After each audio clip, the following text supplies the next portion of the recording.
الآية اتقلبت في بطولة الكونفدرالية. دلوقتي نادي المصري البورسعيدي محتاج الزمالك يكسر كايزر تشيفز في آخر مباراة عشان يصعدوا هما الاثنين في كأس الكونفدرالية الأفريقية، في وجود معتمد جمال في نادي الزمالك. بالفعل الزمالك يا جماعة فعلا مش محتاج مدرب أجنبي على اللي بيقدمه. معتمد جمال أثبت نفسه في مباراة بتروجيتو، أثبت نفسه في مباراة المصري، وبيقدم حاليا أوراق اعتماده لدى جماهير نادي الزمالك. شباب الزمالك وخبره الزمالك كلاعيبه النهارده غيرت المباراه واجادت في الشوط الثاني. لعبت 96 دقيقه بعرق وجهد وحبا في فلنة نادي الزمالك.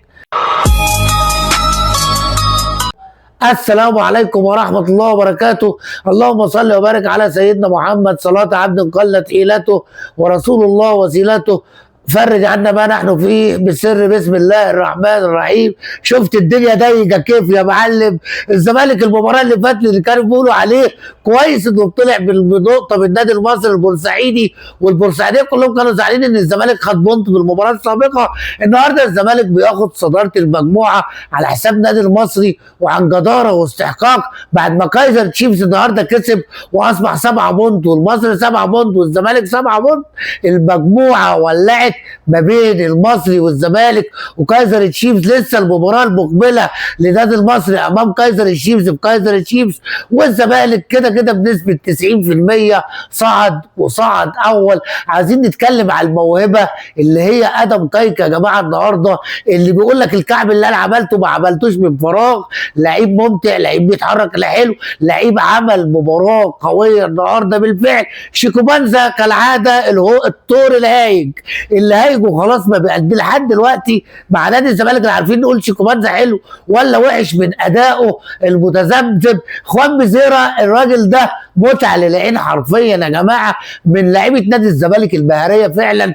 تحط في نص الملعب يأدي، تحطه على الطرف يمين يأدي، تحطه على الشمال يأدي. لعيب اضاف كتير لنادي الزمالك. لعيبه نادي الزمالك النهارده عملت مباراه قيمه، وخصوصا في الشوط الثاني عدي الدباغي يا جماعه فعلا نقدر نقول مهاجم من طبيعه الانفرادات. ياما بيقرب، ياما معتمد جمال النهارده حطه قريب على المرمى.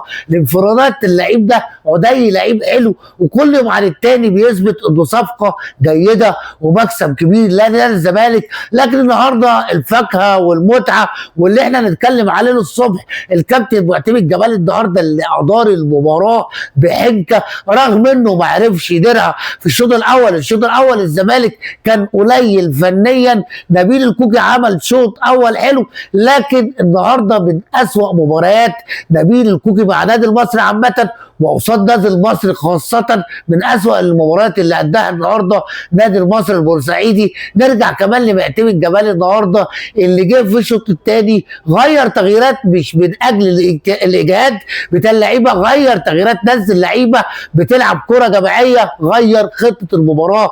بالفعل لما نزل لعيبة بتلعب بتباص، بتلعب فنتات، بتلعب كرة جماعية، وقدر تفكيره يبقى صح ويوصل للهدف الثاني عن طريق عدي الدباغ. لأن الهدف الأول ركله جزاء عن طريق حسام عبد المجيد، الهدف للمصري ركله جزاء عن طريق صلاح محسن، لكن عدي الدباغ اطلق رصاصه الرحمه عن على النادي المصري. والزمالك بيرجع الشيء لاصله. توقعاتك الزمالك هيستمر في الصحوه، ولا الايام هتبقى لها راي تاني، ولا المنافسين هيبقى لها راي تاني؟ عايز اسمع رايك في الكومنتات، ومع محترم مفيش حاجه هتفوتك.